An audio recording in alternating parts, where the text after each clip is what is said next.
Hello বন্ধুরা, তুলুর কিচেনে আপনাদের স্বাগত। আজকে আমি বানাতে চলেছি নদীর ভোলা মাছের ঝাল।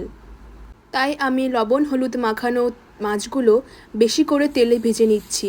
আর নদীর মাছ তো তাই একটু বেশি করে ভাজবো।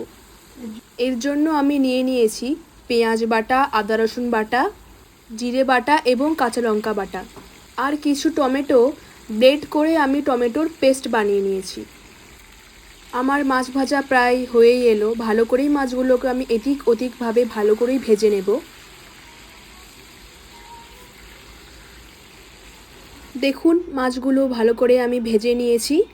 কড়াই দিয়ে দিলাম তেল, তারপর দিয়ে দিলাম এলাচ ফোড়ন আর দারুচিনি, দিয়ে দিলাম পেঁয়াজ বাটা। পেঁয়াজটা লাল হয়ে গেলে এরপর আমি দিয়ে দিলাম আদা রসুন বাটা।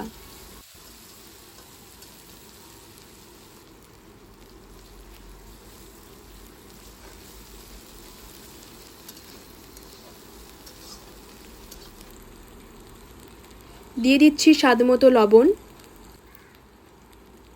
দিয়ে দিচ্ছি পরিমাণ মতো হলুদ গুঁড়ো, দিয়ে দিচ্ছি পরিমাণ মতো লঙ্কা গুঁড়ো। দেখুন কি সুন্দর তেল ছেড়ে গিয়েছে। দিয়ে দিচ্ছি জিরে বাটা, তারপর একটু ভালো করে কষিয়ে নিলাম। তারপর দিয়ে দিচ্ছি টমেটো পেস্ট,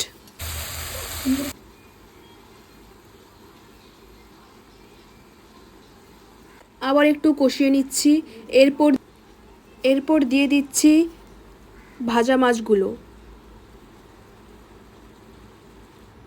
দেখুন খুবই সুন্দরভাবে হয়েছে। আপনারা একটা বাড়িতে ট্রাই করে কমেন্ট করবেন।